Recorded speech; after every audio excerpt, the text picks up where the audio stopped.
Hello, hello. Welcome to this week's episode of Journal Entries. We have a special guest, Rebecca Dollard. She is a motherhood mentor. The way that she mentors moms is to help them find balance through self-trust, like getting them to actually understand who they are more than just a mom and to actually trust themselves, not seeking validation from the outside. And in this episode, we get into so much that I know that especially if you're a mom, you will be able to relate to.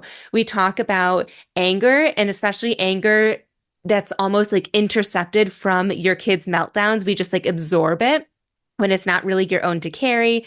We talk about somatics, what it is and what it actually feels like. We talk a lot about gut instinct, what that feels like, and setting boundaries, that first step so that you can really trust yourself and that inner knowing. I loved our conversation, and I know that you will too. Enjoy. Most people don't know what's holding them back, but you do because you listen to me, Sam, your self-care guru and journal junkie. Welcome to Journal Entries, your safe place where you can tune in weekly to get tips, tricks, and journal prompts to uncover your feelings, gain clarity, and make your move. Welcome to Journal Entries, Rebecca. I'm so excited to have you here today. I'm so excited to be here and to talk to you again. Yes. So I was on your podcast episode. Oh my gosh, it was probably a couple months ago At now. least a month or two ago. Yeah. Yes. And I just loved our conversation. It flowed so smoothly. And I feel like we have very kind of similar lines of work, but we are just so passionate both about like helping the overwhelmed mom. And I would just first love to hear about what you do and like how you got into it. Well, I'll give like the short version of what I do and how I got into it. So, I am a somatic healing practitioner and a holistic life coach. And I help moms, but specifically, I help moms who like everything looks really good on paper. They're very high functioning, they're very successful, but like they're having a hard time with the stuff that they kind of sweep under the rug of gratitude. So it's like, I have this like really great life, but there's all this stuff that they're kind of sweeping under the rug. And they're maybe feeling overwhelmed, but like it's all with good things. And so I help them with like deep inner healing, but also just like holistic strategy of unshaming what it's like to be a healthy whole person, still needing support, still needing resource and tools. And I got into that because I saw this giant gap of there were so many resource and parenting experts who talked about what to do as a parent, but not about who you are as a parent. And I know for me, I got into it and I was like, okay, I know what to do, but I don't have the nervous system capacity or regulation to do it. And I found myself constantly feeling like my good wasn't good enough. Mm. And I didn't want to approach that from a shame place, but I also looked around and said, like, this isn't who I want to be. This isn't how I want to show up.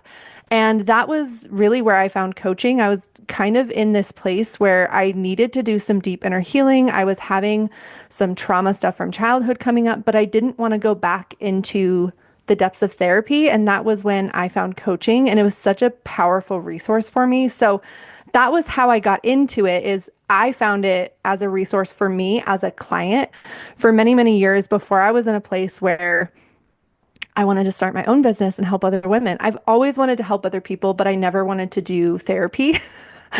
I was kind of at this place where I was like, I've done enough therapy. I've done enough trauma work on my own. I don't know if I want to do trauma work with other people. And so coaching is the perfect, like, helping people without needing to do some of the like really intensive things that happen in therapy. Yeah, what is it called is it like secondhand trauma when you pick up the trauma of somebody else? Yes. Yeah. Yeah. Secondhand trauma is very real for therapists and coaches, anyone really in the helping or healing space. It takes a lot of really intentional, energetic, and emotional boundaries to be able to hold and bear witness to really intensely traumatic things. Which, certainly comes up in coaching because you're working with human beings who everyone has hard stuff. But yeah, that secondhand trauma is very real. And I just, at least at this point in my life, that's not the work that I want to do, especially in Hmm. motherhood. Right. Like you need one So more thing to yeah, add on yeah. top. But that's Yeah. why I love therapy is because, they're there to help people with things that are really hard to hold on your own. Hmm. Yeah.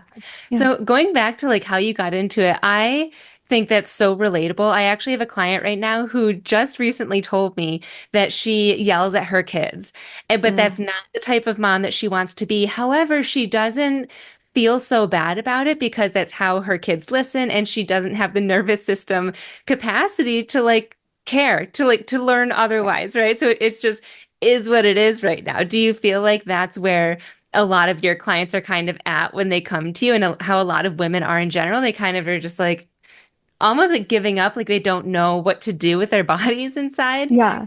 I would say that at the beginning of my coaching, I had a lot of clients coming to me with very specific parenting things.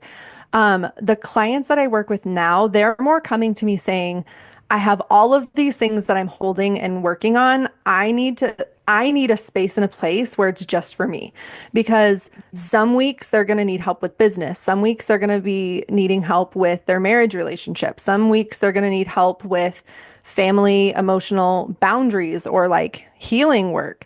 Some weeks it's going to be, they have this challenge coming up and they're everywhere and nowhere at once. A lot of my clients like have a hard time putting focus and attention on themselves. Like they're the ones doing everything for everyone else. And so a lot of times when they find me, they're saying, I need something and someone who's looking out for me. I need a dedicated time and space where I can process and vent and get support for how I'm navigating things. Even if I'm holding it really well, I need someone who can help me say, how do I optimize this? Right. So sometimes it's like we're solving problems, but sometimes we're saying, this is working really well. How do we figure out the blueprint for this, the strategy for this, and apply it to other areas in our life or be able to replicate it in a future season where you're maybe struggling a little bit more? Mm. They say it's always the people that are holding it together that like sometimes need the most help too. High functioners struggle very differently because it can look so pretty, but it doesn't feel pretty.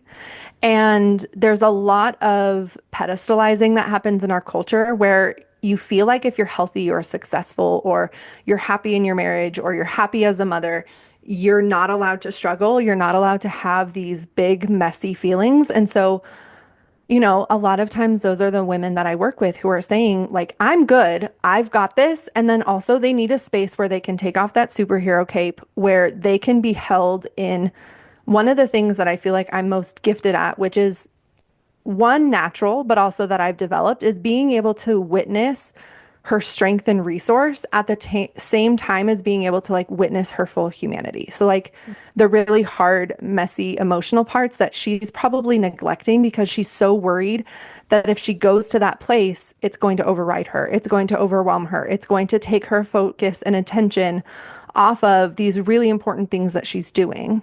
So Mhm. she's saying, that's not necessary. I can ignore it, right? Like part of being a high functioner is that you can high function even when there's really hard, big things going on, but it doesn't mean that they're not impacting you. It doesn't mean that they're not hard just because just because you're carrying it well doesn't Mhm. mean that it's not hard sometimes. That reminds me of when, well, I was going to say when I first went to my therapist's office, but it's pretty Yeah. much every time.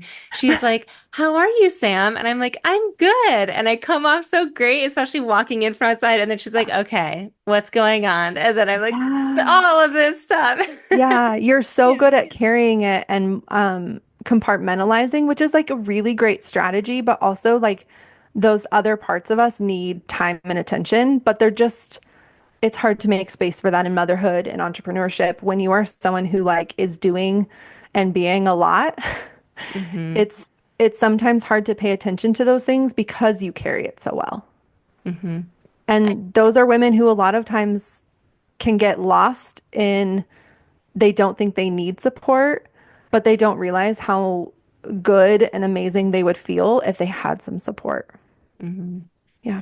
I was talking to somebody the other day, and she said that one of the most stressful parts for her as a mom is that her needs are never met because of all of the needs of like her kids essentially and her husband and just the needs of other people around her. They like trump her own, and she Mm-hmm. doesn't know how to like separate those. And so she constantly feels like, she's the one on the back burner. I feel like with high functioning women and moms, and I feel like with so many women in general, that's the case? Do you feel like that's true? Mhm. And do you see that often? Yeah, so the way that I describe it and the way that I help women is that, like, so often we're in this place of fawning or we're attuning to others at the disassociation of ourself. So, like, I am paying attention and I am consciously and physically, emotionally, energetically focused on and attuning to you, what you want and need, but also like me as a person, I become this persona of what you want and need for me. This is that whole, like, when moms say, like, I don't know who I am anymore, or I don't feel like myself, they literally mean I don't feel me. Right. And so a lot of times they're not feeling who they are. They're not feeling their needs. They're not feeling their emotional responses that are coming up until they become behaviors, until they say, I don't recognize myself because all of a sudden I'm behaving in a way that cognitively I have this desire to not act that way, right? Like the perfect example, like we were talking about earlier, I'm yelling at my kids, but I don't want to be yelling at my kids. Who am I? Who is this? Like they look in the mirror and they're like, I feel like a shell of a person. I feel like a zombie. I'm like, I'm in the room, but I'm not in the room, which is disassociation. And the way we come back from disassociation, because women become over associated with their children, which in the beginning is biologically necessary a little bit, right? Like we have to be a little bit of martyrs when our kids are babies, or the babies won't survive. Like if we, unless we have like a really, really, really good network, which most women don't, right? Most mothers don't have this giant network where if I'm not attuning to the baby, there's like three other adults in the room who are. We have such a lonely society where like it's all you. It's all you, babe. Like Hmm. you're the one who's going to make that baby's needs met. But as the babies get older, a lot of women all of a sudden they start waking up and they start looking at their babies and they're like, wait, where did I go? Where am I? Who am I? And a lot of that is because of our culture, unfortunately. But the way that we create this is not by saying, oh, you have to disassociate from your role as mother. It's just that you have to learn how to feel you again, which is why I love somatics, is because somatics is about coming back into your full embodiment of you're in the room. You're present. When you're with your kids, you're really with them and you can feel them, but you can also feel yourself because it's not really just about being able to get things done. It's about being in the room while they're doing it, right? Like we're coming up on holidays as we record this where there's going to be so many women who get done and they're going to be like, I made all this magic, but I never felt or experienced a moment of it because they become this human who does things without a human who is in her being, who is sensing the room, who is feeling it, who's experiencing it, who's in tune with what she wants and what she needs and how she wants to move with her kids. And what's beautiful is when you start healing that, it doesn't just benefit you.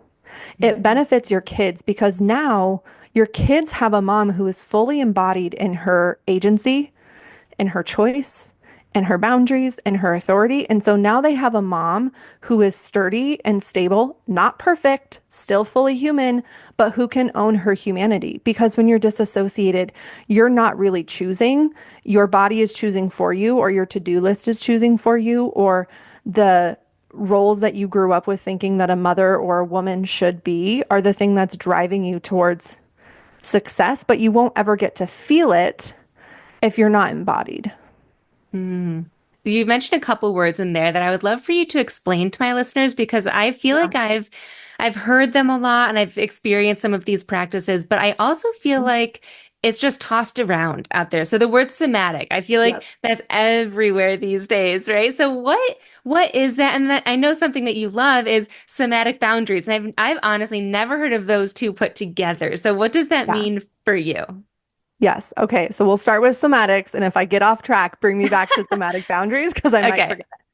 Somatics is being thrown out a lot. And I love that. But somatics is nothing new and it's nothing trendy. In fact, somatics is so old. And I love that there's more language and tools. And I would say somatics is the way that people have created language and tools for what people in indigenous cultures and even in like powerful, healthy religion have known for years about the soul and the body. And soma just means the mind body connection, the whole person. I like to think of somatics as you're working with all of you, your nervous system, your conscious, your unconscious, right? Your brain is part of your body. But a lot of what's happened, especially culturally in the Western culture, is that we have so highly valued mindset. I mean, even look at the fact that it's called mental health. We're Mm. ignoring the fact that, like, where do you feel anxiety? Where do you feel depression? Where do you feel grief? Where do you feel love? Where do you feel connection? Where do you feel safety? It's not just in your head, it's not just in your thoughts, and it's for sure not just in the wiring or the hormones. Those are a big part of it, but like it's in your biology. It's in your bones, it's in your environment, it's in the way that your body responds. You're feeling it in your chest, you're feeling it in your throat, you're feeling it in your movements and your patterns. And somatics is built the way that I see it and the way that I use it is building relationship to you from the neck down. Because so many people, they only have this cognitive thought-based perception of self and experience. And we get so caught up in the story of things that we're not actually in the experience of things. Mm. And one of the most powerful part of somatics is that your animal body, your nervous system, however you want to say it, it's can it feel where it is? Can you feel where you are? Can you feel the present moment? Because so many people are living in past patterns that your body remembers, right? Which is traumas and triggers, but you can't feel your present level of safety. You can't feel how old you are. And you see that in the way that you're responding, you're over or under responding, right? So like coming back to our favorite example for this call is the mom yelling at her kid. Her body can't feel in that moment that her daughter freaking out over the crust cut off the sandwich isn't urgent, isn't an emergency, but that mom is so over associated with the toddler, right? So that's going to bring in the Mhm. somatic boundaries is you are over associating with her emotions and your body starts mirroring her, which says she is experiencing threat. So your body says something's threatening. I need to be aware of it too, because at the end of the day, we're animals, we're mammals. And so somatics gives us language and understanding for how to work with those parts of us that are usually the things that are creating movement or paralyzation, right? So it helps us understand how we are choosing and how the body is choosing for us, and then how we relate to that and change that by creating safety, by feeling our agency, by feeling our movements, right?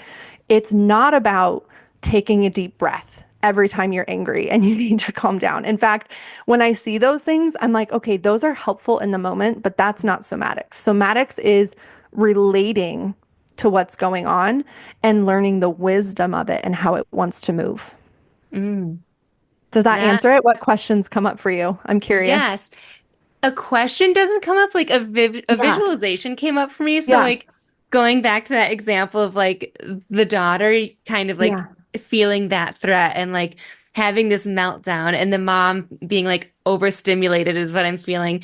Mm-hmm. So when you think of like the somatic piece, I'm picturing both of their bodies and like how it feels. And then with the Mm-hmm. boundary piece, I'm picturing like them in their own bubbles and like it's the mom's job Mm. to like separate it. Like she can have her emotions and I can have mine. And like it's my job to own my body and my thoughts and all of that. Is that kind of what the somatic boundary piece is? Yeah, so somatic boundaries is essentially instead of taking and approaching boundaries as this list of rules of what people can and cannot do, which is great when you're working with like toxic abusive things where it's like it's a very clear yes or no. That's very different than in the moment feeling, does my child need me to attune to their needs right now? Mm. Does my child scream mean that they're in danger? If yes, I need to be responsive without thinking. But most parents, a lot of okay, let me slow my brain down because I was about to go on like three different tracks at once. So in somatic boundaries, I love what you said because I think the first thing that's really important is being able to feel the separation and the connection of self to other, especially when it comes to emotions, especially when it comes to energy. So many women are fawners and codependents by nature because our culture created them to be that way. You need to be overly responsible for how other people think, feel, and react. So, in this example, the mother believes, which is a thought that we believe in our body. It's not your brain isn't going, my child isn't happy and healthy. This is my fault. I have to fix it. But your body is saying, my child's upset and it's my job to make sure my child is happy. That becomes so problematic when the child is a toddler, when the child is early elementary, when the child is a teen, because it's not realistic, nor is it healthy, right relationship for your child to always be happy and healthy. Your child is having the human experience, and so are you. So there's this belief in your body that your body is going to act off of.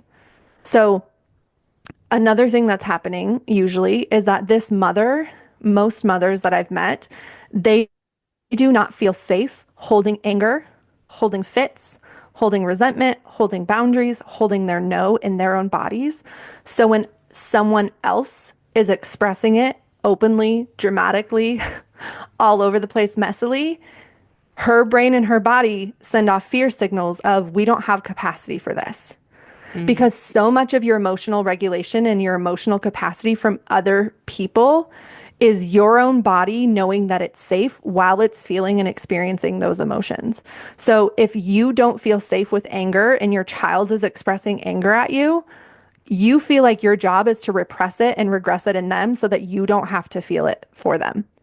Mm. Right? It's, I need you to be safe so that I'm safe. I need you to be okay so that I'm okay. Versus that somatic boundary is, I'm okay.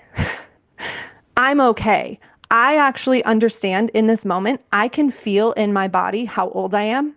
I can feel my agency. I can feel my resource. And I know that it's actually not my job in this moment to make you calm down, right? You can Mhm. feel into, is my child's behavior problematic? And I actually need to address this and help them regulate.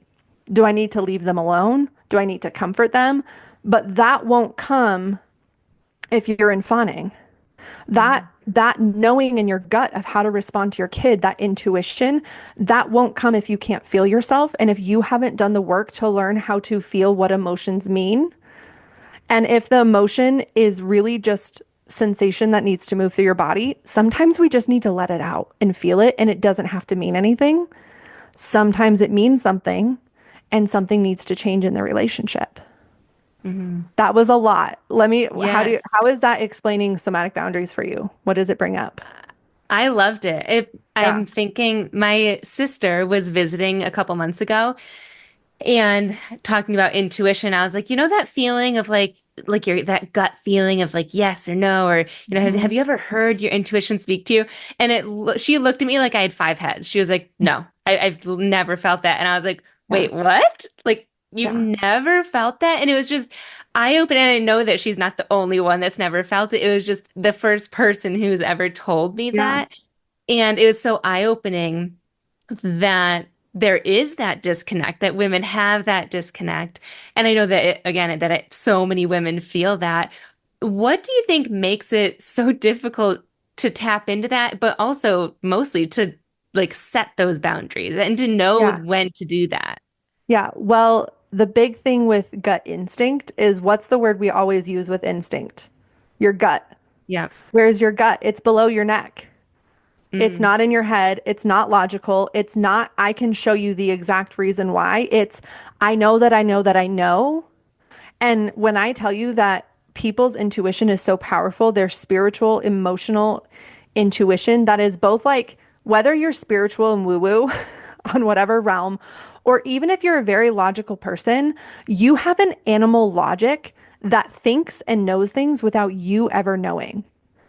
It's the same way. Have you ever seen those studies where babies, they like will show someone getting in trouble for something and that baby won't do it? That No, I baby haven't is seen not that. logic. I'll have to try to find it and maybe we can link it in the show notes. But a great example, this is a silly example, but we were sitting in the hot tub last night and our beagle came and like came to say hi to us. But then as soon as you go to like pet her, she runs away. And that's because when she was a tiny little puppy, My daughter thought it would be really funny to like bring her in, and she thought it was terrifying to be in the hot tub. We're not abusive to our dog. We love our dog. She is so well loved. They literally were like, "Oh, this will be fun."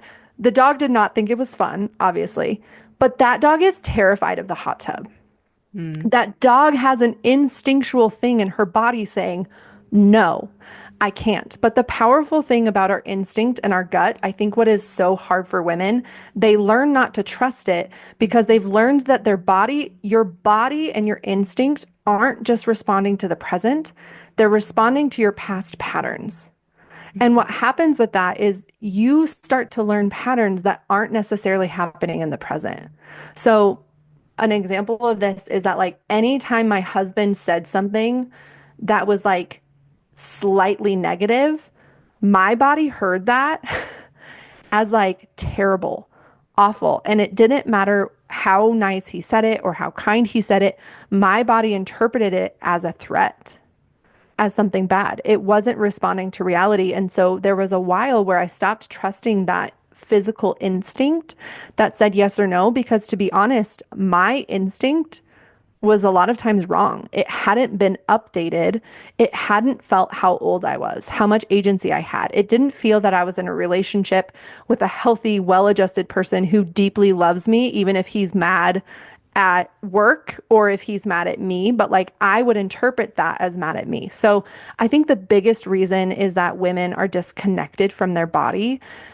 They haven't learned how to feel their body. They've learned how to think about themselves as a projection, as a persona, not as a full living being.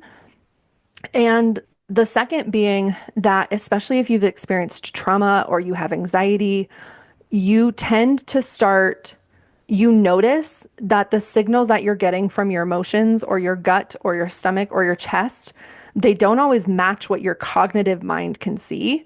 And so you think, I need to separate them. I need to suppress this and repress this. Like, no one else is telling me this is wrong, but I'm scared of it. And so when you can heal that relationship and start to have these two parts of you work together, you can learn to have that gut instinct and also to be able to say, okay, is this no coming up in my body? Is this because the thing I'm about to do is really scary?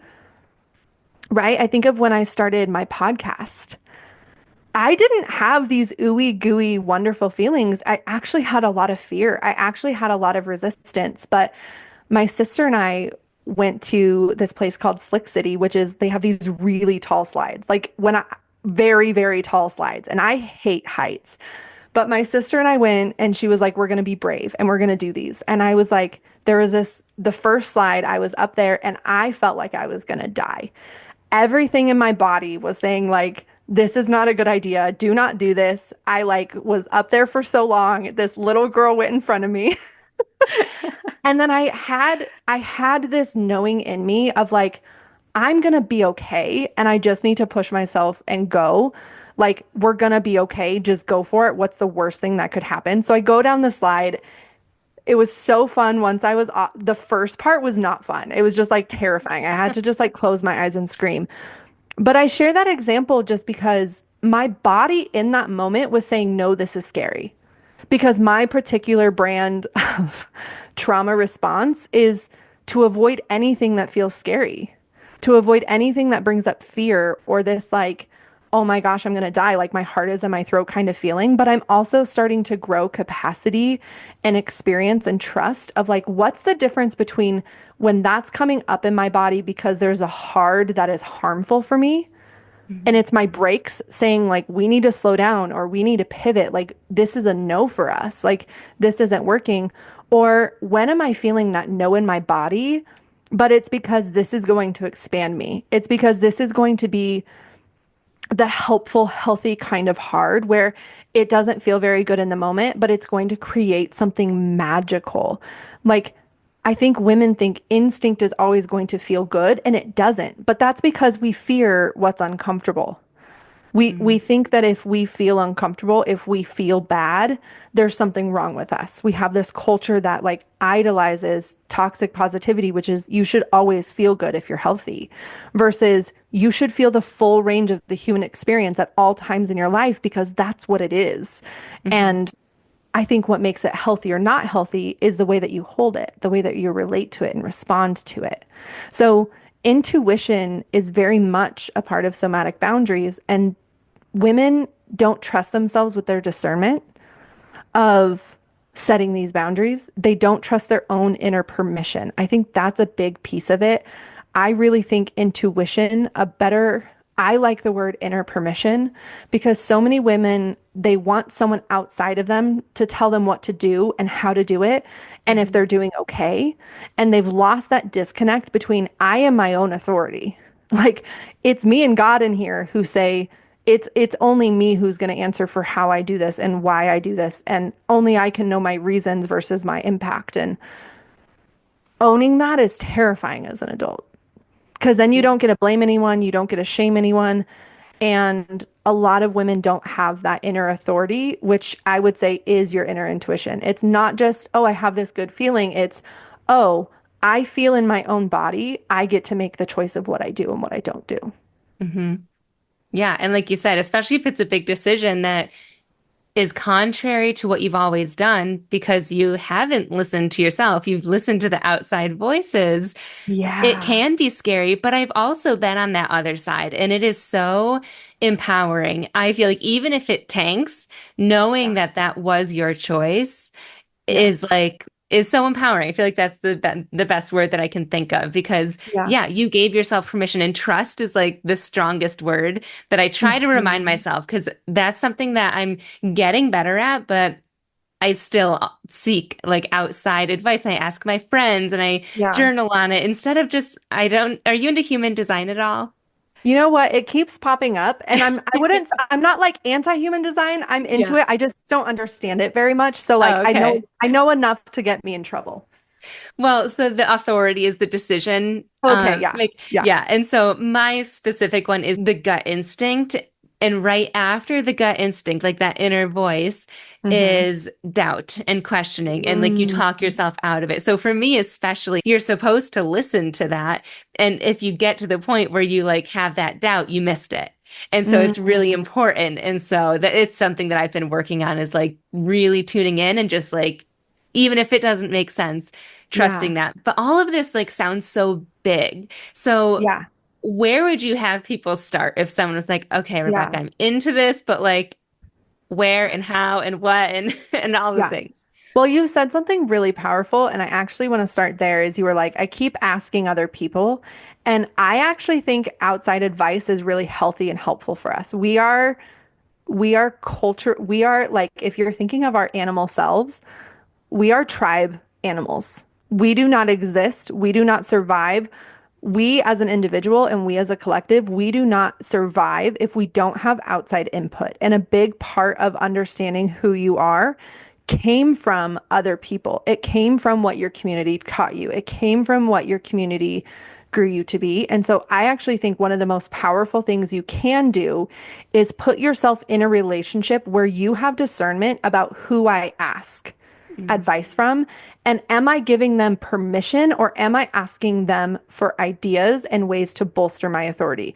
One of the biggest ways that I grew inner authority within myself is putting myself in relationship with people who saw my sovereignty and they didn't question me. They bolstered me up. So, like, I think of, for example, one of the first women in my life who I really saw like this was my midwife, who just like, I was a very new young mom. I had just switched to having a home birth, which like seemed so crazy to everyone that I knew. But the way that she treated me, the way that she saw me, the way that she talked to me, I could tell that she trusted me. mhm, I and yes, she was the expert. She was the person who knew, but she also looked to me and she helped me cultivate that part of me that most people, when they're experts, when they're helpers, they're there as a over you pedestal person who tells you what to do. I think it's actually really powerful for women to get an authority who's next to them, like a coach or a therapist, who says, you are the one who knows. I'm going to help you access and find that knowing by helping ask really good questions, by being a mirror, by me seeing you and validating and drawing that out of you. Because I really think if you have the right women in your life, that part of you starts getting cultivated. It starts getting permission of, I don't need to be like you to belong. I need to be like me to belong, right? I've seen it happen over and over in my clients of we've done one-on-one work for a long time, but when that part of them comes back online is when they come to a retreat with me and all of a sudden they are in a room of women who believe in their sovereignty, who trust them with their own lives and who don't need them to pretend or put on a persona in order to be loved and liked. They truly are held as they are. That is where we grow. I don't think that shame can be healed in isolation. And the reason that I say that is, yes, there's things you can do on your own, but this lack of self-trust was created in community because most women grew up in a community where we don't trust ourselves. I mean, even look at the most human basic instinct of eating. How many women don't even trust themselves to choose when, how, and what to eat? Yeah. I mean, literally, there's women who like they are constantly, consistently outsourcing to experts of like, you tell me exactly what, when, and how to eat. And I will not at all trust my gut, my stomach, my sense of hunger, my sense of fullness. Like, there's no intuitive data coming from the body. Mhm. So, where you start, I mean, it's literally as simple as starting to notice sensation in your body. Let's say your kid is having a fit, you take a beat. If the kid is safe, right? Like if the kid's in the middle of the street, obviously this is not the time to like, I'm going to feel myself. Like, no, you're going to go get the kid out of the street, right? But you notice where you are, you notice who you are. So you literally say your age. And then you feel that embodiment of that age, that maturity, that access to like, I have a car I can drive. I have money in the bank. I have a house over my head. I have resource. I have capability. I can fight. I can run. I can collapse. And you feel that agency and you start to feel your body. And let's say your kid is throwing a fit and you feel overstimulated and overwhelmed. What does that feel like? Where do you feel that? Do you feel it in your chest? Does it feel like your skin is crawling? Do you want to just like push everything away? Like feel into what you are feeling and experiencing. And then especially when it comes to somatic boundaries, I would start with you feel yourself, you notice the other person, and then you ask yourself, how do I want to behave in this? Like what is mine and what is theirs? What do I have the capacity for in the moment? So maybe that's one of those days where like you're luteal and you're tired and you're exhausted and you know that if you open your mouth, you're going to yell. You take care of that as a physiological need. You don't need to take a deep breath and not feel angry. You let yourself feel angry and overwhelmed and overstimulated, and then you meet your need, knowing that your toddler is going to be just fine. And honestly, they'll probably calm down anyways in a couple minutes. But you regulate you, and then you can help your toddler regulate. If it's a behavior thing, there's so many different ways you could respond. But that's for somatic boundaries. But I think a big part of somatic boundaries and what we were just talking about is that self-trust, which is you start to behave in a way that takes care of you, not just the other person, right? Brene Brown often talks about boundaries are the distance at which I can love you and love myself at the same time. And I think she actually is quoting someone else when she says that. I'll need to look up. But did I answer that question? Does Yes, that feel yeah. like a Where to tangible way start? to, okay, yeah. Yes, yes. Body sensations. Tune into yourself. Body sensations and feeling the bubble thing you shared is actually beautiful. I actually teach women that of like picture two different bubbles, like they're in their own body, you are in your body, and feel the separation of you two. And even I would play with like take a step back from your toddler if you need to. Mhm. Lean back. Feel the back of your body, feel your feet on the ground, feel your resource. Look around you other than the toddler, right? Because so much of where we break our own boundaries is when we see the other person and we think, I have to fix this. I have to help this. And what's beautiful when you do that, you're usually much more capable to help the other person when you can feel and access yourself.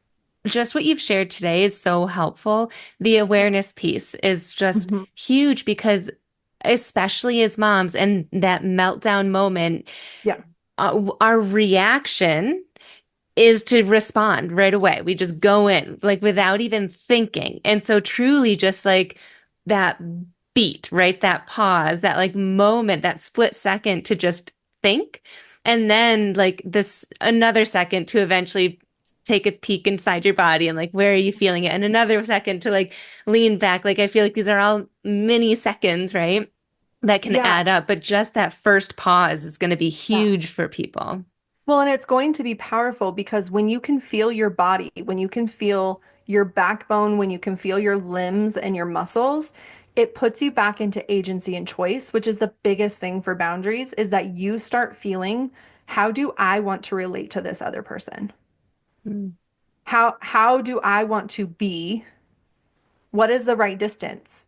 Because sometimes there's not a response even needed. I mean, one of the biggest boundary breaks that happens is that moms are constantly over giving than what people are actually even asking or wanting of them. I mean, I used to be a chronic over helper where like I just constantly emotionally and mentally, even if it wasn't physically, even if I wasn't taking action on it, I would spend so much mental and emotional energy solving other people's problems, worrying about them, thinking about them, feeling them.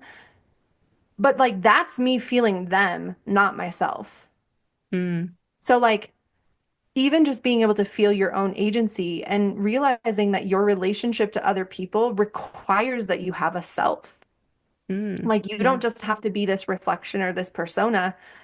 And, there's a big misbelief that the people who don't like your boundaries are the ones who benefit most off of them. And yeah, that's going to be true in some relationships. It really is.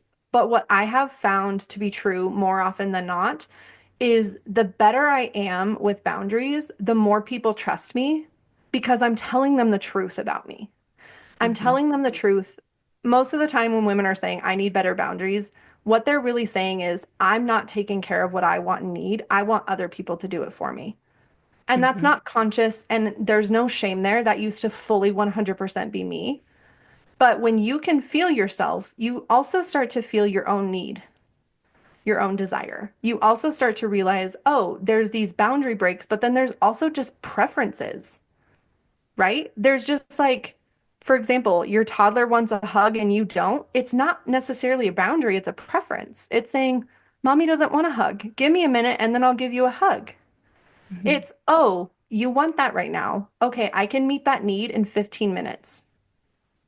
It's Yeah. giving yourself permission that you are a person who matters and taking care of you matters. And people who love you actually really appreciate when you take care of yourself because you don't become this martyr who like secretly tries to get your needs met by manipulating them. Hmm. Which I think is powerful to say because I think so many women, when it comes to boundaries, what's really happening is they're not owning their own needs and wants and desires as valid and very important to their experience and to their relationships. Like it's Hmm. actually really important for my kids that I know my capacity. It's actually Yeah. really important for my husband and my friends to be able to know what is a no for me and what is a yes. And if I'm pretending, if I'm fawning, it works as a survival strategy, but it doesn't work if you're trying to thrive. It doesn't work if you're trying to build a healthy, robust relationship with people. It's a great survival strategy. It works in the moment, it works with really toxic people, but if that's not what you're trying to create, it won't work for you. Yeah. And Yeah. going back to what you said in the beginning, of how like everybody benefits. I just picture like the more regulated and the more that you can trust yourself and all of the things that we've been talking about, the more boundaries you have, even if your kid is upset because you're not going to hug them instantly, which I know that my kid would have a meltdown at that. Oh yeah. But like you are teaching your kids how to have that same boundary, to not Oh yeah. have that hug, right? Like the ripple effect of all of this is like so beautiful. And that's what I always think with my kid is like, Yeah. what I'm instilling in him now might show up now, but it might show up in 5 years when You're it teaching him matters even more. consent. You're literally teaching your toddler consent of just because you want to hug me doesn't mean that I have to hug you. And that doesn't mean I don't love you either, right? Because secure attachment isn't that I always meet your needs every single time. That might be what it is biologically when they're babies. But Mm, the older they get, the older they get, we have to teach our kids, and really we have to teach us, because us, most yeah. adults don't know and feel this, that you not meeting my needs doesn't necessarily mean that you don't love me. It might mean that you have a different capacity. It might mean that you have a different preference. I mean, I think of even my husband and I, we have very different conflict styles. But just because he responds differently doesn't mean he doesn't love me or that I'm not safe. Hmm. And yet in my body, I would feel that. And so I've had to even teach myself of like, other people's boundaries of capacity don't mean that they don't love me. It's them loving me enough to risk rupture because we can have repair. So, how beautiful that we're going to have a generation of kids who are learning sexual consent Hmm. without even needing it to be about sex. It's like I'm willing to hug you, but I don't really want to. And they might even feel that versus like, oh, I love this hug and I'm just like melting into it with you. Or, no, I don't want that hug right now. Hmm. Or, hey, I can hug you, but if you're going to be really squirrely, oh, that feels really overwhelming. And I don't like that. So I'd love to hug you if you can be still. But if you can't be still, you might have to go get your wiggles out and we'll hug later. Right? Like those are boundaries. And yet I almost never use the word boundaries. Almost Right? never. Yeah. Like it's very rare that I'm talking to my kid and I tell them a boundary. It's more often, this doesn't work for me. Or, Hmm. no, that's not going to happen. Or, you know what? Let me think about it. That's a maybe. I need more information, right? It's not just hell yes and hell no. It's conditional based off of my capacity, based off of what I want and what I need, and also my consideration for what you want and need. Like, it's not just about me, Hmm. but it has to be at least a little bit about me. At Yes, and least a little bit. so often we don't, I think so many moms don't even, and maybe it's just my background too of like chronic people pleasing and like truly not even thinking about my needs. I feel like I was what other people wanted me to be Yes. in whatever situation I was in, right? So I think that this is a practice that a lot of women are going to be like, wow, I need to ask myself. I need to like, this is a new like homework assignment almost to like just start considering yourself. And I think Mm-hmm. that you actually do a lot of that on your Instagram. I find so much value in the reels that you do. Thank you. And this is so good. I'm excited to practice like feeling into my body because I do a lot of journaling Yeah. and tapping into certain things. And I've never been good at tapping into like body sensations. So I'm going to Mm. like definitely embrace that. We should totally do a somatic journaling session because Yeah. I would love to teach you that. It's so much fun of maybe we should do this together because it's like one of my favorite things of tapping into your mind and your body when you're journaling, which is Hmm. we want our minds, we want the cognitive, but we also need that other part of us in our body. But Yeah. it's just a practice. It's going to feel really Hmm. weird at first, but actually I find for most people it's it's very simple. It's very underwhelming. And our Yep. mind is usually over functioning. It's been over functioning for a long time. And so I find women feel a lot of relief really quickly when we do somatic work because all of a sudden they're like, "Oh my gosh, my mind can have a break." Hmm. Because it doesn't have to be running everything. Yeah. And I Yeah. find the somatic practices that I have done are like 10 seconds. It's not right. And like we work it out to be in our head of like, I need to set aside 30 minutes, which may be for like a meditation or Yeah. visualization, but there's such simple tools like the ones that you even mentioned, Yeah. right? And I think it's powerful to learn them in a space where you're like spending more time and energy. But most of the self-care, the quote unquote self-care, most of the ways that I attune to myself are so small and easy and just fit into my life that like I don't even know I'm doing it anymore. It's like very Hmm. small, simple things. And in fact, I'll share a really easy tip.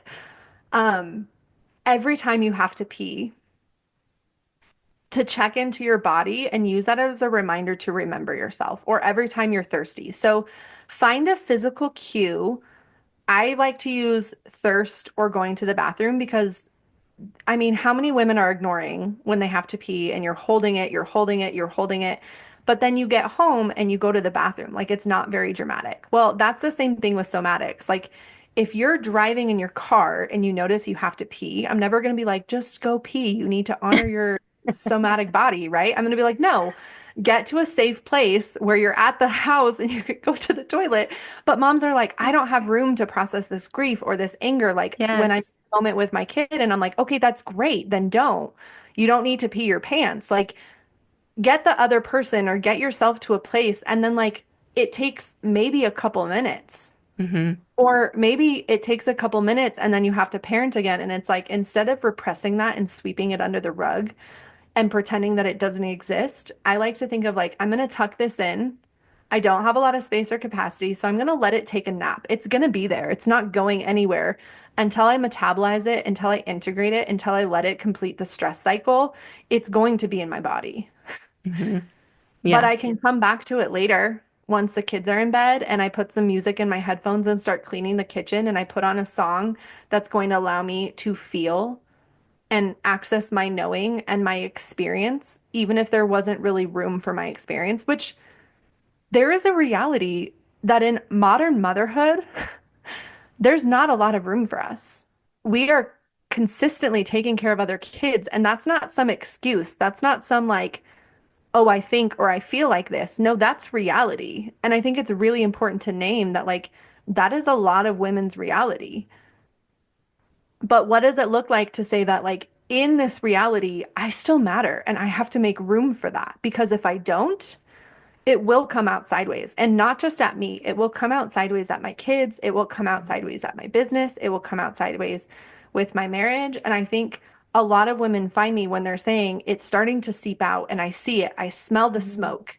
I smell the smoke of burnout. I see the signs of it and I can't burn out. And I'm like, me neither.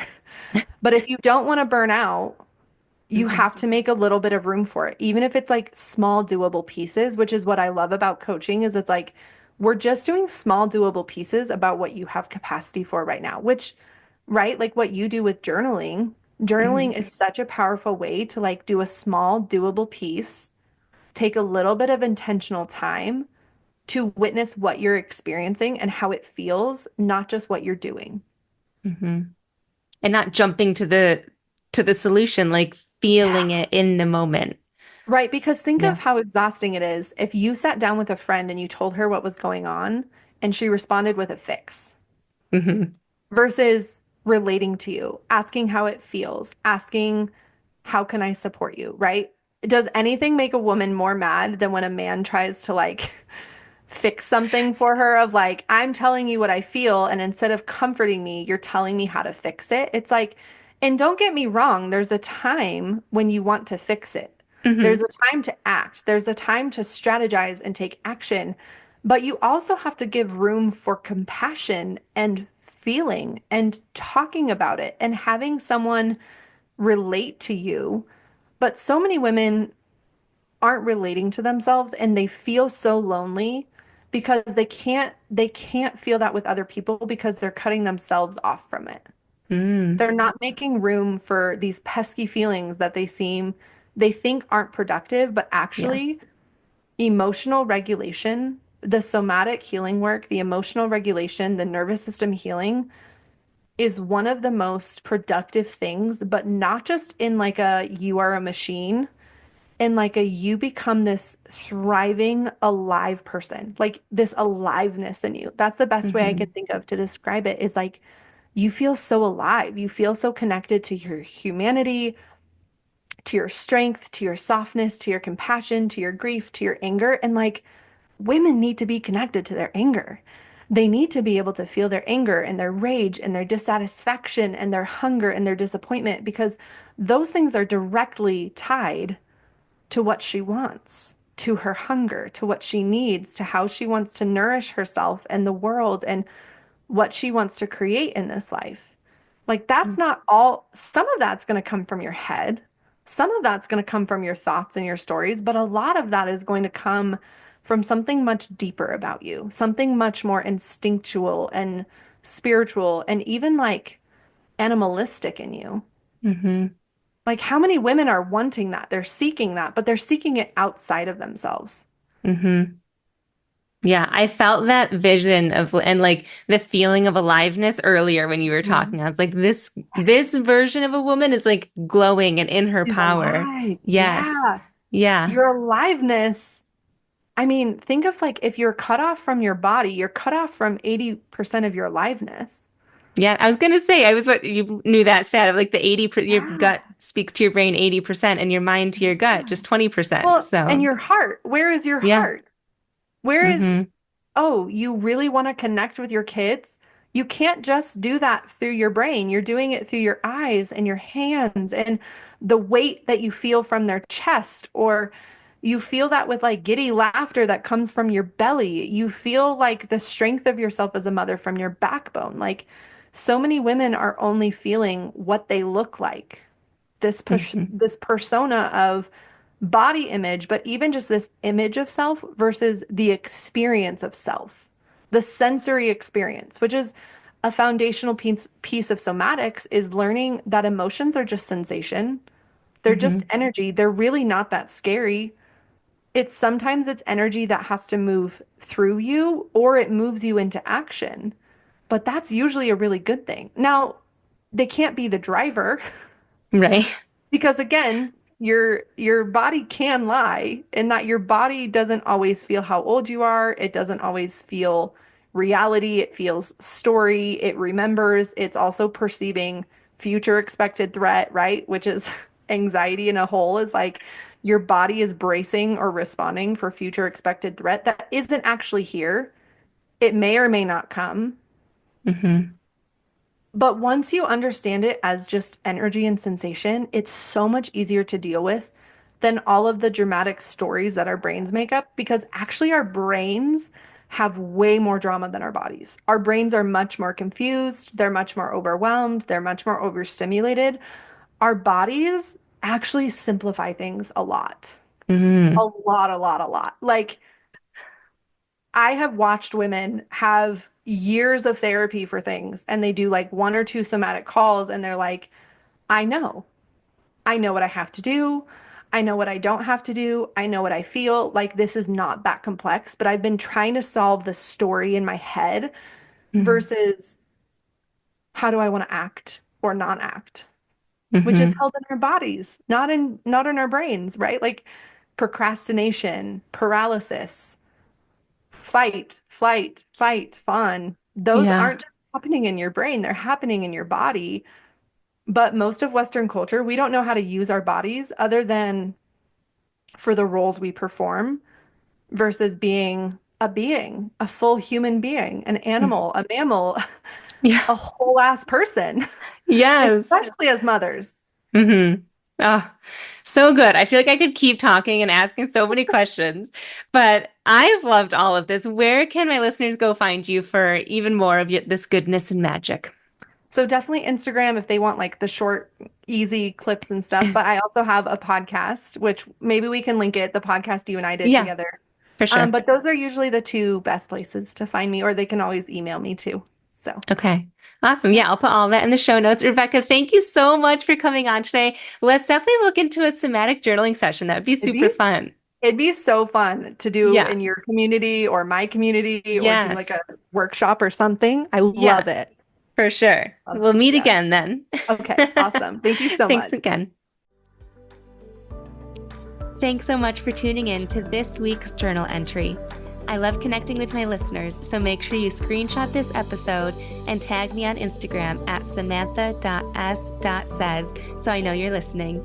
And don't forget to grab your free training and journal prompts at www.samanthapenkoff.com/podcast.